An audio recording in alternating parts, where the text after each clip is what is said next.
Hello, everybody. Hello to our Bonjour à global tous, audience. bonjour à notre We are audience glad to report mondiale. it is Nous sommes getting heureux de bigger vous and bigger annoncer every qu'elle day. grandit de Thank you very jour en much for your jour. support. Merci We beaucoup are pour votre here soutien. on a Nous Friday, sommes là un not an vendredi, usual ce day qui for n'est us pas habituel pour nous, because we parce que nous have avons des nouvelles extraordinary extraordinaires. news. Je veux Don't dire, get us all c'est the la time. seule fois où We nous try to décidons de come sortir de on notre time, programme Monday, Wednesday, habituel Tuesday, du Tuesday, lundi, Wednesday. mardi, mercredi. And if you like what we Et do, si please vous hit aimez the ce que nous like and faisons, subscribe button. cliquez sur le bouton j'aime Subscribe, become et a paid abonnez-vous. member. We will Allez sur deliver this Substack, devenez membre quality payant. intel directly in Nous your vous enverrons inbox, directement dans votre boîte and mail to ces make informations sense de of très all of grande the qualité et nous donnerons du breaking sens à toutes les information, informations de breaking news dernière that minute, we à receive toutes les nouvelles de almost dernière every heure que day, nous recevons almost presque every chaque hour. jour, presque chaque My dear heure. friend and colleague Pepe Mon cher Escobar, ami et whom you collègue, love and Pepe respect, Escobar, que vous and aimez I et turn respectez. over to Pepe Je lui passe la Escobar, parole and he et il will poursuivra take jusqu'à it ce qu'il me from la here rende. À until toi, such time Pepe. that he directs it back to me. Go ahead, Pepe. Thanks, Mr. Z. In fact, I will hand it back to you Merci, immediately. Monsieur Z. Because today, En fait, je vous redonne immédiatement la probably parole, ahead of parce anybody qu'aujourd'hui, else, sans doute avant tout le we monde, can nous dig pouvons much approfondir bien deeper davantage into la situation the pakistanaise Pakistani actuelle. situation at the moment. Le Pakistan Pakistan est dans une position très inconfortable entre le marteau et l'enclume. Nous pourrions en discuter pendant des heures. Et aujourd'hui, je comparais même ce que disent les Indiens. C'est extrêmement éclairant. Mais d'abord, très bien, Monsieur Z. Éclairez-nous tous sur la manière dont le Pakistan prévoit, sur le plan stratégique, de sortir de la position géopolitique extrêmement inconfortable dans laquelle Islamabad se trouve aujourd'hui. Surtout à cause des nouvelles, on ne peut même pas parler de tactique, parce qu'ils ne font pas de stratégie. Ils ne font pas de tactique, des dernières manigances de l'administration Trump. À vous, Monsieur Z. The Trump administration.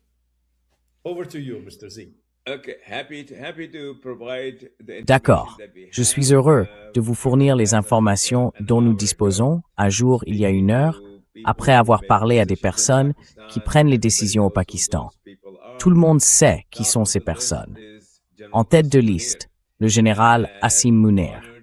Et j'ai l'honneur et le privilège de vous dire que les informations que nous recevons viennent directement de son bureau ou de personnes très proches de lui ou de personnes qu'il a autorisées à nous parler. Eh bien, comme tout le monde le sait, le Pakistan a été, pour employer un terme diplomatique, rétrogradé par M. Trump, alors qu'il était au premier rang, parce que le Pakistan n'était pas disposé à faire ce que M. Trump demandait concernant Téhéran, concernant les dirigeants iraniens. Et pour cette raison, M. Trump n'était pas très content. For that reason, Mr. Trump was not very happy. Additionally, Mr. Trump knew that Pakistan was De plus, M. Trump savait que le Pakistan fournissait à Téhéran, à l'Iran, 6 routes terrestres au total, qui permettaient essentiellement à l'Iran de recevoir tout ce qu'il voulait recevoir du monde entier, en passant par la Chine, par le Pakistan et par d'autres voies. Et cela maintenait l'économie iranienne à flot. Les dirigeants en Iran et au Pakistan ont donc décidé d'aligner les deux pays avec le soutien de la Chine, un soutien très important de la Chine, afin de permettre à l'Iran de survivre. Et selon les informations qui m'ont été communiquées il y a environ une heure, l'Iran est capable de tenir jusqu'en novembre dans le contexte actuel. Et l'Iran est prêt à le faire.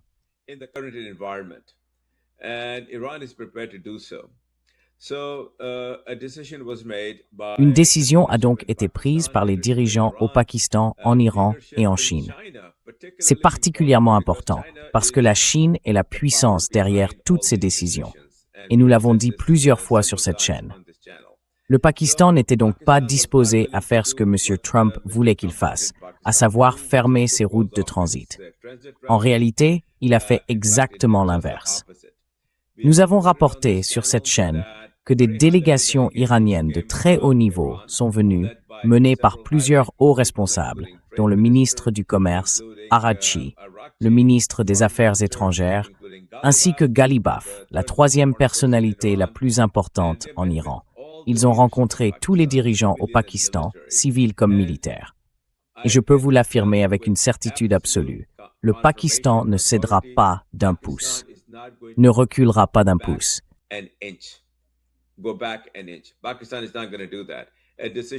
Le Pakistan ne va pas faire cela. Une décision a été prise et le Pakistan maintiendra toutes ses voies ouvertes. Il y en a 6 au total. Le Pakistan gardera ouverte la frontière de Gwadar. Et même s'il y a des risques, tout le monde sait qu'il existe de graves risques pour le Pakistan, il y a aussi de graves risques pour Trump et l'administration américaine, parce qu'en dehors du Pakistan, ils n'ont en réalité aucune autre option. Je peux l'affirmer à l'ensemble de l'audience mondiale avec une confiance absolue. Cela me vient directement des personnes qui prennent les décisions au Pakistan. Le Pakistan a pris cette décision sur la base des assurances de la Chine qui lui a assuré son soutien et de sa propre analyse interne. Où M. Trump peut-il aller?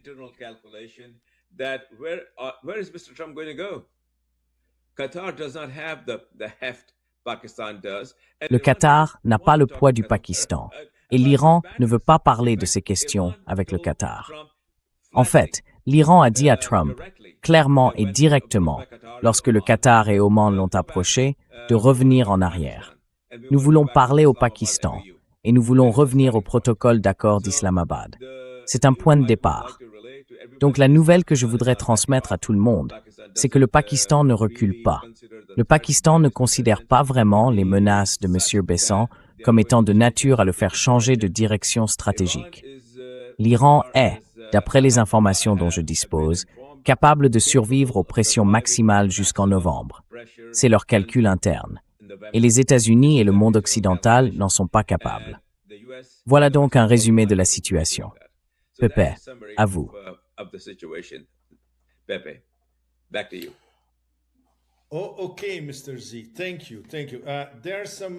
D'accord, Monsieur Z. Merci, merci. Il y a des éléments absolument essentiels dans ce que vous avez dit, et ils sont fascinants pour caractériser un mélange de désespoir du gouvernement américain, notamment à travers l'infâme agent de Soros, Scott Bessent, et beaucoup de pensées magiques dans le cercle rapproché de Trump. Du point de vue iranien, ce que vous avez dit, à savoir qu'ils sont capables de tenir jusqu'en novembre, est essentiellement exact. C'est ce qui ressort de très bonnes sources iraniennes, ainsi que des calculs du gouvernement iranien. Oui, nous pouvons supporter toutes sortes de pressions jusqu'en novembre, parce qu'un pilier essentiel de la nouvelle stratégie iranienne consiste à épuiser l'administration Trump, et surtout à rendre complètement dingue ce bambin psychopathe de 4 ans, parce qu'il s'est engagé partout et qu'il ne lui reste plus aucune porte de sortie, surtout maintenant.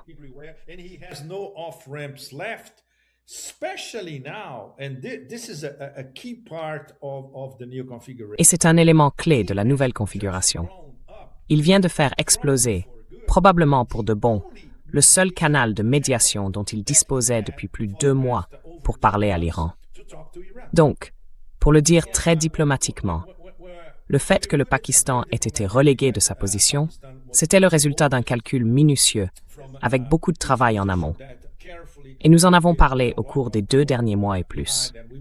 En réalité, tout vient de disparaître à cause d'une nouvelle crise narcissique sortie de nulle part. Ils ne font pas ce que je veux qu'ils fassent, donc c'est terminé. Mais y a-t-il quelqu'un, une nation, une direction politique, un corps diplomatique, qui pourrait remplacer le rôle du Pakistan au cours de ces 2 mois et demi, 3 mois?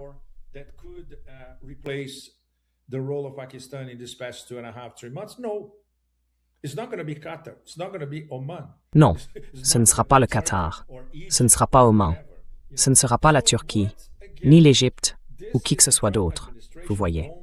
Donc, une fois de plus, c'est l'administration Trump qui bombarde toute voie diplomatique vers un possible début de négociation, parce que le protocole d'accord était la feuille de route vers une négociation plus large. Il a été détruit par Trump lui-même. Et maintenant, il détruit le véritable médiateur dans tout ce processus. Alors même qu'il y a encore quelques jours, peut-être, corrigez-moi si je me trompe, jusqu'à la semaine dernière, Trump appelait pratiquement tous les jours son maréchal préféré, Asim Munir, en le suppliant de lui offrir une porte de sortie.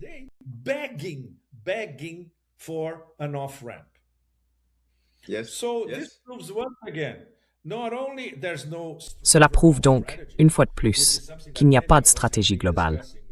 C'est ce que beaucoup d'entre nous évoquent dans de nombreux podcasts, y compris ici, à Transition Protocol. Il y a des tactiques qui surgissent de nulle part, jour après jour, semaine après semaine, et qui ne mènent généralement nulle part.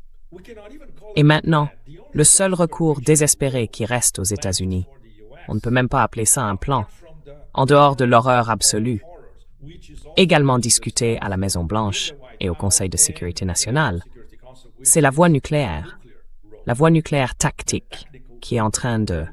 En fait, c'est une histoire d'horreur pour l'humanité, et elle a déjà été normalisée.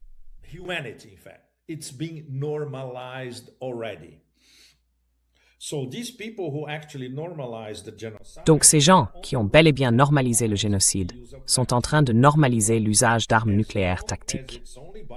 Tant que c'est uniquement l'Empire qui les utilise, personne d'autre n'en a le droit. Seul, bien sûr, l'Empire unilatéral. Alors, la seule voie qui leur reste, c'est cette pression maximale, cette guerre économique et financière totale contre l'Iran. Parce que, dans leur esprit, et j'ai écrit une chronique là-dessus cette semaine, c'en était le titre, l'administration Trump ne peut pas transformer l'Iran en île. Dans leur esprit, ils pensent qu'ils peuvent réellement transformer l'Iran en île. D'abord, ils ne connaissent rien à l'histoire. Ensuite, ils ne connaissent rien à la géographie. Ils ne savent même pas lire une carte. They cannot even read a map. They cannot even read where Iran is. Ils ne sont même pas capables de situer l'Iran au carrefour de l'Eurasie. Donc, pour revenir à votre résumé de la situation actuelle au Pakistan, le Pakistan a donc été rétrogradé sur le plan diplomatique, comme on l'entend. J'aime beaucoup votre façon de le dire parce que c'est diplomatique, mais très fort en même temps. L'Iran peut tenir jusqu'en novembre. C'est ce que nous avons entendu de différentes sources iraniennes, à différents niveaux et sur des tons différents, parce que c'est précisément leur plan. Même si nous ne faisons rien jusqu'en novembre, nous avons plusieurs mécanismes qui vont accélérer le désespoir dans les cercles de Trump.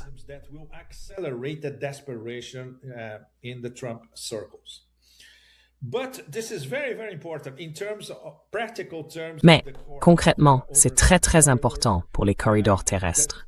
Les échanges commerciaux entre l'Iran et le Pakistan, entre le Pakistan et la Chine, et entre la Chine et l'Iran en passant par le Pakistan, ne seront pas affectés. Les Chinois soutiennent à la fois le Pakistan et l'Iran. C'est le premier point, très important. Deuxième point, les entreprises chinoises qui exportent vers l'Iran en coordination avec Pékin, verront que, si ce n'est pas déjà le cas, elles peuvent accélérer différents mécanismes qui contournent complètement la surveillance et le contrôle américain, surtout le dollar américain. D'abord, parce que toutes ces transactions contournent déjà le dollar américain.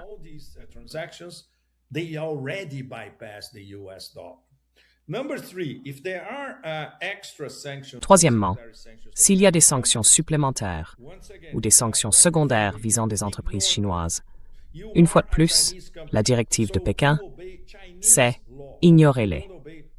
Vous êtes une entreprise chinoise, donc vous respectez le droit chinois. Vous ne respectez pas les lois étrangères. Et nous les poursuivons devant la juridiction compétente, quelle qu'elle soit. Donc nous allons retourner cela contre les Américains. L'Iran va donc connaître plusieurs difficultés économiques au cours des 3 prochains mois, disons. Cela ne fait aucun doute.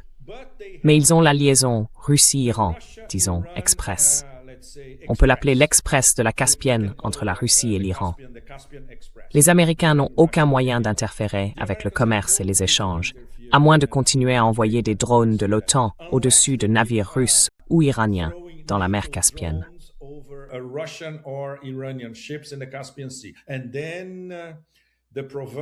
Et là, le fameux truc auquel vous pensez va vraiment leur exploser à la figure. Ils n'ont pas le courage de faire ça. Ils n'ont pas le courage de le faire, j'imagine, tous les deux en même temps. J'imagine que l'Iran et la Russie utilisent l'Ukraine. Peu importe. Parce que les Ukrainiens, la dernière fois, ont reçu le message de l'Iran, on va s'en prendre à vous. Le lendemain, l'Ukraine s'est excusée pour le drone qu'elle avait lancé contre un navire iranien dans la Caspienne.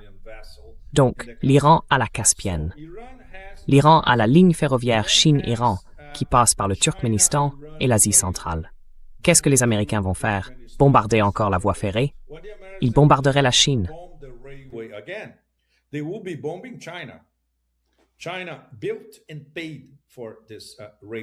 La Chine a construit et financé cette ligne de chemin de fer. C'est un projet des nouvelles routes de la soie. À l'approche de la visite de Xi Jinping en Iran, Washington imagine quelque chose de ce genre. Donc cela ne va pas se produire. Les relations entre l'Iran et les autres partenaires d'Asie centrale vont donc se poursuivre. Et cela fait aussi partie de l'Organisation de coopération de Shanghai. Tous, ou presque tous, à l'exception du Turkménistan, en sont membres. Ensuite, il y a les BRICS. Je dirais que fondamentalement, cela se joue aussi sur le plan bilatéral. Le sommet des BRICS aura lieu le mois prochain, à Delhi. C'est dans un peu plus de 3 semaines. It's in a little over 3 weeks from now. The summit itself is going to be a disaster. Le sommet lui-même va être un désastre, mais les rencontres bilatérales vont être très importantes et devaient être là pour ces rencontres bilatérales, la Russie, la Chine et l'Iran. Ces rencontres bilatérales sont très très importantes, avec aussi 2 partenaires des BRICS, plus d'Asie centrale, le Kazakhstan et l'Ouzbékistan. Ils vont donc discuter du commerce et des échanges entre tous. C'est très très important. Voilà donc ce qui compte aux BRICS le mois prochain. Les rencontres bilatérales, pas le sommet lui-même, surtout parce qu'il se tient en Inde. Et bien sûr, d'accord, revenons-y. Quel est donc le maillon faible théorique où les Américains peuvent exercer une forte pression pour étrangler l'économie iranienne? Le Pakistan. Comment vont-ils s'y prendre? How will they do it? And this is my next question to you, Mr. Z. Et c'est ma prochaine question pour vous, Monsieur Z. Comment voyez-vous les choses? Quels stratagèmes les Américains peuvent-ils employer pour s'en prendre au commerce et aux échanges entre la Chine, le Pakistan et l'Iran, sans pour autant s'aliéner complètement le Pakistan? Et puis, bien sûr, la Chine se dira « Parfait, le Pakistan n'aura même plus de relations avec les États-Unis, seulement avec nous et avec nos partenaires en Eurasie. » Il y a un problème sérieux avec le Pakistan, sa dépendance financière. Ce sont ces horribles 10 milliards de dollars du FMI dont le Pakistan a besoin pour son économie. Si nous vivions dans un monde solide et raisonnable, 2 choses se seraient déjà produites. Premièrement, le Pakistan serait membre des BRICS. Number 1, Pakistan would have been a BRICS member. And number 2, Pakistan would have been a new Et deuxièmement, le Pakistan aurait été membre de la nouvelle banque de développement, la banque des BRICS. Donc ces 10 milliards, il aurait pu les obtenir auprès de la NBD et non du FMI. Et cela aurait été parfait, dans la mesure où la NBD est une banque de développement pour le Sud global. Malheureusement, nous n'en sommes pas là. Malheureusement, il faudrait d'abord retourner la NBD de fond en comble. Éliminer, en fait, reconfigurer les statuts de la banque qui sont liés au dollar américain. Ce qui est complètement absurde. Vous avez une banque de développement pour le Sud global qui effectue ses transactions dans la monnaie de l'ennemi. C'est une longue histoire. Donc le Pakistan n'est ni dans les BRICS, ni dans la NBD. C'est pour cela qu'il doit se tourner vers le FMI. Et il n'y a pas que le Pakistan.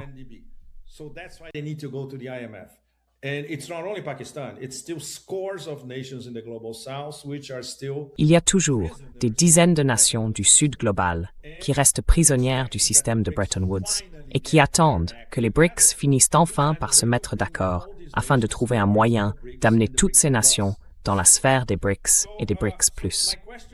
Ma question reste donc la même, Monsieur Z. De quelles armes dispose le Pakistan pour échapper à sa situation actuelle, qui revient essentiellement à être entre le marteau et l'enclume? Il ne peut pas s'opposer directement aux Américains, mais il peut trouver des moyens de faire croire à Gasly, Bessent et compagnie que le Pakistan suit leur dictat, tout en poursuivant ses affaires avec la Chine et l'Iran, tous les trois.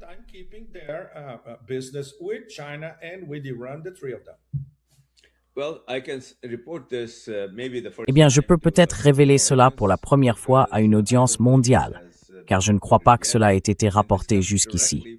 Et cela vient directement du vice-premier ministre pakistanais, Ishaq Dar, qui occupe un poste très très élevé dans la direction civile pakistanaise. Cela vient aussi directement du bureau d'Asim Munir, en fait de lui-même. Lors de consultations avec les Chinois, notamment Wang Yi, le ministre des Affaires étrangères, il a été décidé que si les choses tournaient mal, la Chine soutiendrait le Pakistan dans sa décision de se défaire de l'étau d'une dette de 10 milliards de dollars envers les États-Unis. Cela n'a été rapporté nulle part. Je n'ai reçu cette information de manière privilégiée qu'il y a environ 2 heures.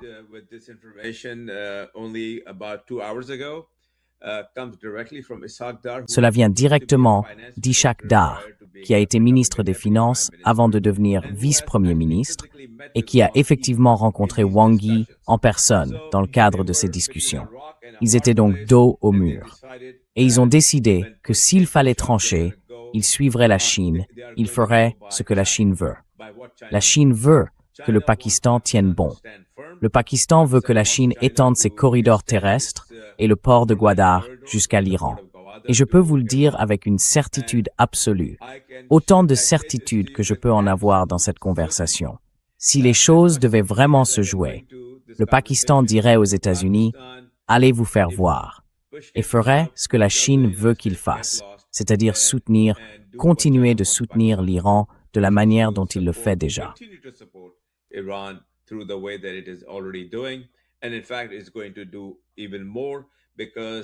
Et en fait, cela va faire encore davantage, parce que sous la pression des États-Unis, les Émirats arabes unis ont fait quelque chose de très stupide. Ils ont fermé leur commerce avec l'Iran. Le Pakistan va en bénéficier. Je peux vous dire, là encore, avec une certitude absolue, que cette décision a été prise et qu'elle sera annoncée dans les prochains jours. J'ai une autre information dont je ne vous ai pas parlé plus tôt, Pépé, mais j'avais l'intention de le faire. J'ai reçu des informations supplémentaires très intrigantes sur le contact entre Neshirvan, le président du Kurdistan, et le général Vahidi. Une partie de la conversation comprenait une allusion de Neshirvan, selon laquelle, les États-Unis vont soutenir une prise de pouvoir militaire, une loi martiale. Nous reconnaîtrons immédiatement le gouvernement et vous serez la personne chargée de la relation. Et les choses repartiront vraiment bien.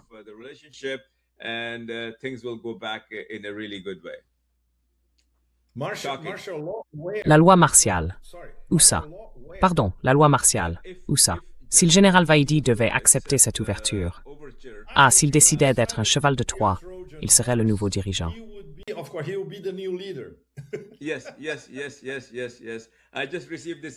Oui. Je viens de recevoir cette information il y a environ 2 heures. Voilà pourquoi je ne vous en ai pas parlé. Mais c'est un élément d'information supplémentaire qui vient de m'arriver et je vous le transmets, ainsi qu'au reste du monde. Je veux dire, évidemment, tout cela était connu de mon contact. Ce qu'a fait Asim Munir était connu du guide suprême, par l'intermédiaire duquel nous obtenons ces informations. Et cela ne fait qu'ajouter un élément. Ça nous donne une idée du niveau de désespoir. C'est du désespoir de la part de Trump, vous savez. Il s'agite, il brasse les bras dans tous les sens. Neshirvan a laissé entendre cela, ce qui a provoqué l'indignation de Vahidi. Il a mis fin à la conversation et lui a demandé de ne plus jamais l'appeler avec quoi que ce soit qui ressemble, même de loin, à cela. Ils ont donc essayé la corruption. Ils ont essayé la flatterie avec Asim Munir. Ils ont essayé les actions militaires et maintenant ils tentent les actions économiques. Rien ne marchera. Absolument rien ne marchera.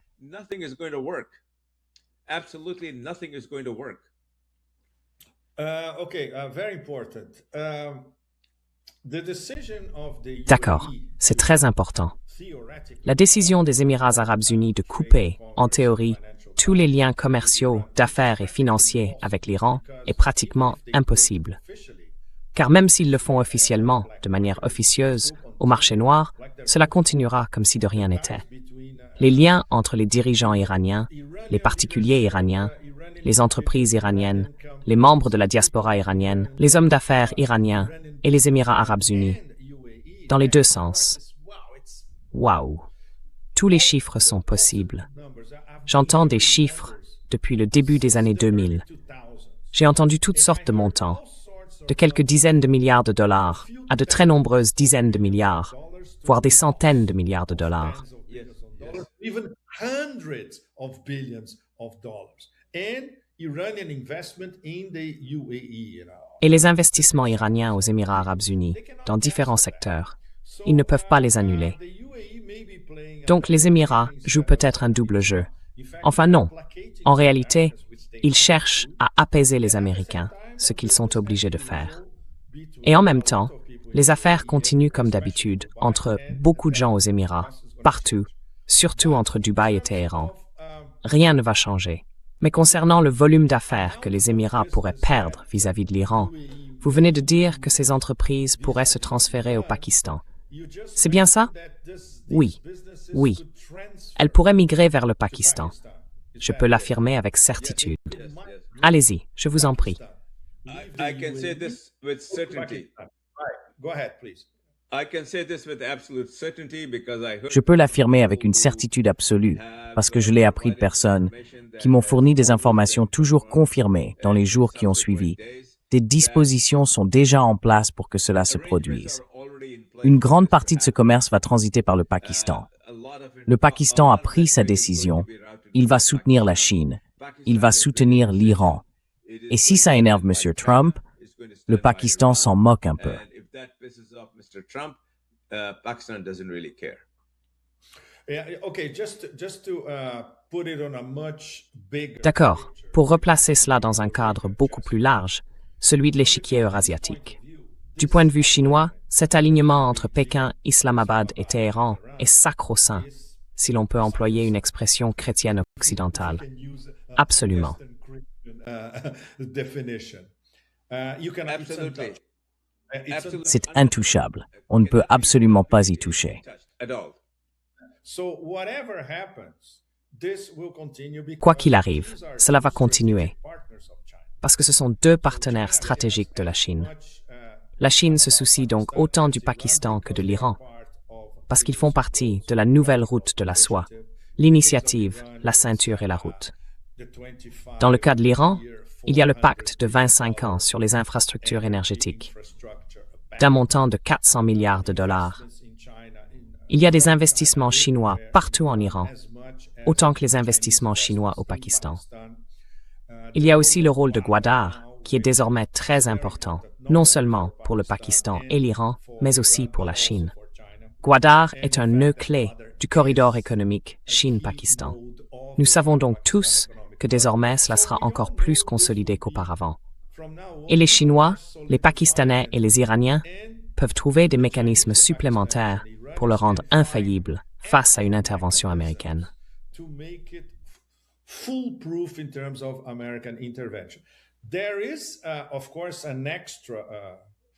Il y a bien sûr un élément supplémentaire qui va devenir encore plus dangereux à partir de maintenant, le terrorisme. On peut donc s'attendre, c'est certain, à un terrorisme coordonné par les Américains dans les deux Baloutchistan. Exactement. La CIA, le MI6 et le Mossad seront donc encore plus actifs, surtout au Pakistan et au Baloutchistan, avec les allers-retours de toutes ces unités, tous ces mini-groupes, groupes marginaux, peu importe. Puis au Sistan-Baloutchistan, en Iran, parce que c'est très bien surveillé et que la sécurité y est bien meilleure. C'est donc leur situation habituelle. Je ne dirais même pas un plan B ou un plan C. C'est leur mode opératoire habituel. Les Américains utilisent le terrorisme partout, dans l'ensemble du Sud global.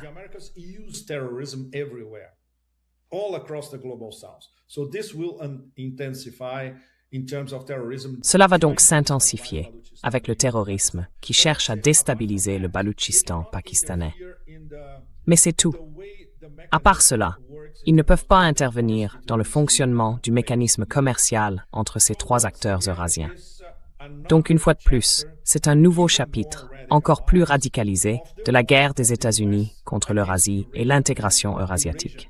La Chine, le Pakistan et l'Iran qui travaillent ensemble, c'est un exemple clé d'une intégration eurasiatique plus étroite. Du point de vue stratégique de l'Organisation de coopération de Shanghai, les trois en sont membres et les trois vont s'intégrer encore davantage. Même dans le cas des BRICS, le Pakistan n'en est pas membre, mais c'est presque comme s'il l'était, parce que les Chinois le traitent comme tel.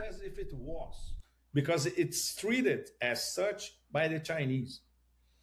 So once again, it's the US war against. Donc, une fois de plus, c'est la guerre des États-Unis contre les mécanismes et les organisations multilatérales qui organisent le nouveau visage de l'Eurasie, loin des Américains. Et ce n'est que... Il y aura beaucoup d'autres exemples. Par exemple, des discussions fascinantes ont déjà commencé sur ceux qui veulent faire partie de ce fameux pacte de l'OTAN sunnite. Il y a déjà 2 candidats. Nous avons appris du ministère des Affaires étrangères à Damas que la Syrie est intéressée. Pourquoi? À cause de la Turquie. Et nous entendons aussi que le Bangladesh souhaite faire partie du pacte de la Mecque. Donc, tout peut arriver avec le pacte de la Mecque. Cela peut littéralement ne rien donner ou devenir une sorte de petite organisation à majorité sunnite qui assurerait une forme de sécurité collective contre les suspects habituels.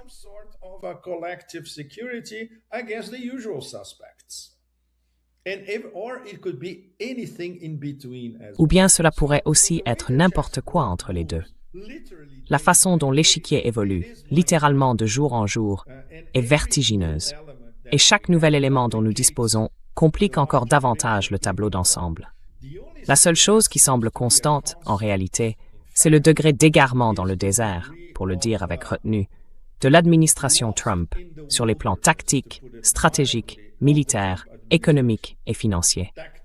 Et bien sûr, avec toutes les échéances qui approchent. Et bien sûr, il y a une échéance qui est dans l'esprit des dirigeants iraniens, les élections de mi-mandat. Ils feront n'importe quoi, tout ce qu'il faudra pour que Trump perde les élections de mi-mandat, et ils sont en bonne voie.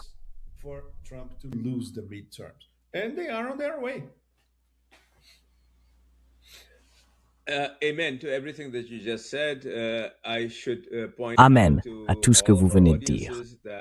Je dois signaler à l'ensemble de notre audience que grâce à nos contacts, nous avons le privilège de savoir ce qui se passe au Majlis.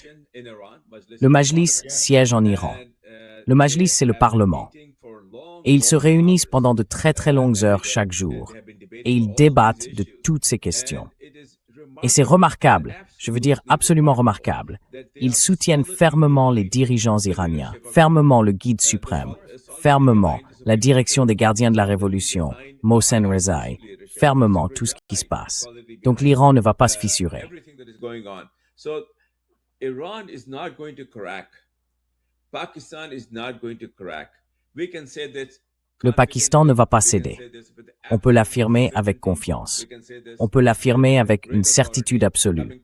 On peut l'affirmer avec une grande autorité, sur la base de ce que nous disent les personnes qui prennent les décisions. Et la Chine, bien sûr, ne va pas céder non plus. La Chine se tient comme un mur de briques solide, très solide, derrière ce qui se passe au Pakistan et en Iran. Donc si M. Trump s'imagine qu'il va pouvoir pousser le Pakistan à faire ce qu'il veut, à fermer ses routes terrestres, à fermer son port, à fermer les routes du corridor Est-Ouest, ça n'arrivera pas, Pépé. Ça n'arrivera pas. Cela va entraîner un changement transformationnel.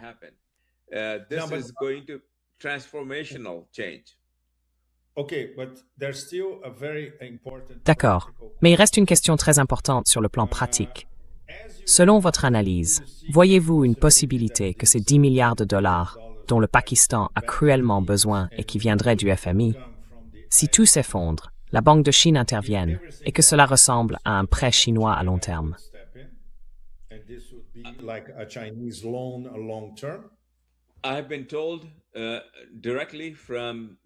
On me l'a dit directement par des gens qui prennent les décisions.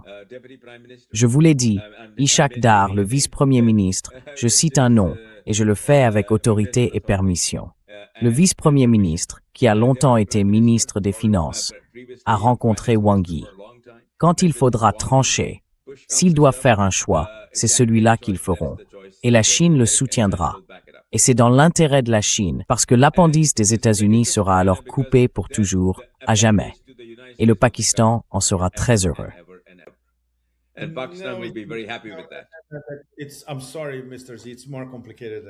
Je suis désolé, Monsieur Z.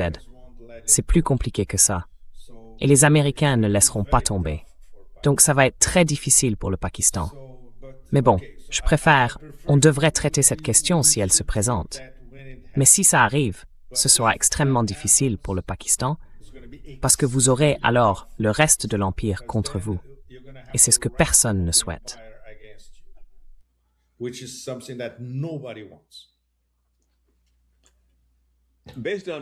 D'après les informations dont je dispose, le Pakistan est prêt à franchir ce pas s'il le faut. Je veux dire, c'est une décision importante.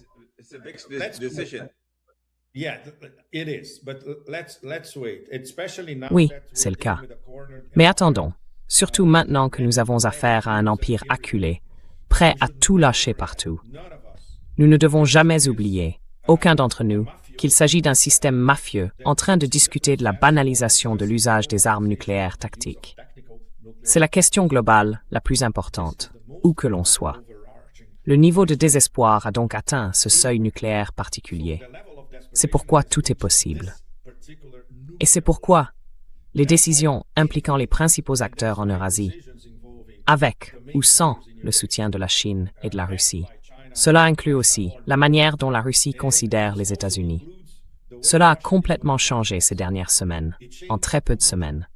La Russie désormais a enfin compris que tout ce kabuki élaboré autour de l'esprit d'Anchorage et tout le reste, c'était une absurdité totale.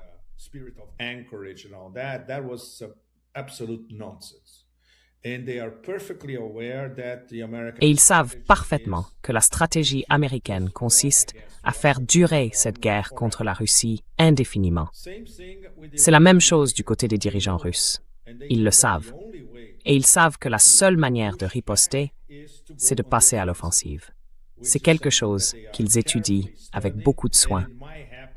Et cela pourrait arriver dans les prochaines semaines, très très rapidement, peut-être même dès le mois prochain. S'ils sont provoqués, ils passeront à l'offensive. Ils préféreraient que tout ce qui entoure le système mafieux de Trump s'effondre sous son propre poids horrible. C'est quelque chose qui pourrait arriver d'ici novembre. Mais si ce n'est pas le cas, s'il y a une véritable provocation, alors cette fois, l'Iran passera à l'offensive. Les Russes sont arrivés plus ou moins à la même conclusion. The Russians have reached more or less the same conclusion. If the Europeans provoke, Si les Européens provoquent comme ils le font ces derniers temps, les Russes passeront à l'offensive. La dernière chose que quiconque dans le monde souhaite, c'est de voir les Russes passer à l'offensive. Et c'est quelque chose que ces stupides Européens n'ont toujours pas compris. Voilà comment l'échiquier bouge en permanence. Et les Chinois en arrière-plan le savent.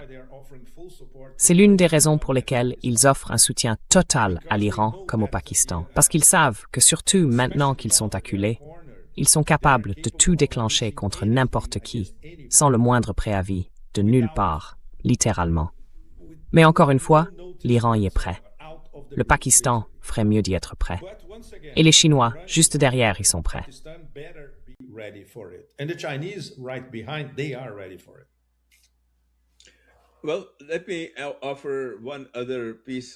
Eh bien, permettez-moi d'ajouter un élément d'information qui, je pense, est important dans ce contexte et que beaucoup d'analystes ne comprennent pas pleinement. En fait, la plupart des analystes ne le comprennent pas. Vous voyez, le Pakistan est la seule voie par laquelle Trump peut avoir un dialogue avec Téhéran, parce que c'est ce que veut Téhéran. Téhéran veut que le Pakistan soit l'intermédiaire, le médiateur. Depuis le début de la guerre, ni l'Occident, ni Trump ne savent où sont passés les 400 kg d'uranium enrichi. Ils n'en savent rien. C'est très important pour tout le monde, y compris pour Trump. Ils n'en ont aucune idée, absolument aucune idée. Et c'est très dangereux pour le monde, très dangereux pour Trump, parce que Trump n'est pas le seul capable de fabriquer une bombe nucléaire. Trump n'est pas le seul capable de faire exploser une bombe nucléaire. Trump is not the only one who's capable of detonating a nuclear bomb. Iran is not frightened by Trump's talk. L'Iran n'est pas effrayé par les propos de Trump sur l'utilisation d'armes nucléaires. Ça ne les ébranle pas du tout. Ils disent « allez-y ». Évidemment, ils ne s'en réjouissent pas, mais ils ne vont pas laisser cela les pousser à prendre une décision dans un autre sens. Et nous avons rapporté à plusieurs reprises sur cette chaîne qu'ils sont très proches, en fait, prêts à faire exploser un engin nucléaire, dans l'attente de la décision de l'ayatollah Mojtaba Khamenei. Et il n'a pas encore pris cette décision. Mais s'il la prend, ils en sont capables. Et le Pakistan est la seule voie permettant de savoir où se trouve cet uranium et ce qui se passe avec lui. Donc Trump n'est pas le seul à avoir des cartes en main. Le Pakistan en a quelques-unes aussi. Je peux le répéter encore et encore. Le Pakistan ne cédera pas. Le Pakistan ne se laissera pas pousser.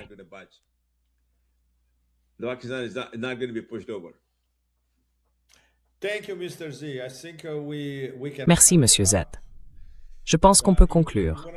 Vous voulez conclure? Non, allez-y, concluez. Non, s'il vous plaît, concluez. Parce que c'est une émission spéciale, un vendredi.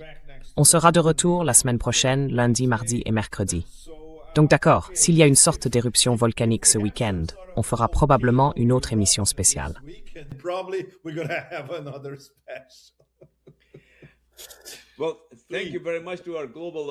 Eh bien, merci beaucoup à notre public mondial. Nous apprécions votre soutien. Nous avons grandi au-delà de tout ce que nous aurions pu imaginer. Et votre soutien nous tient à cœur. Vos commentaires aussi. Nous apprécions cette relation.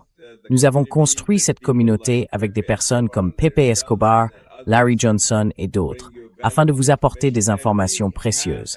Et nous avons accès à certaines informations que personne d'autre n'a.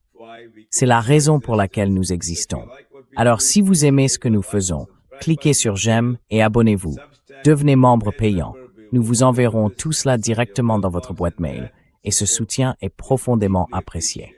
Alors, à lundi. Au revoir. Pep, allez-y. Dites au revoir.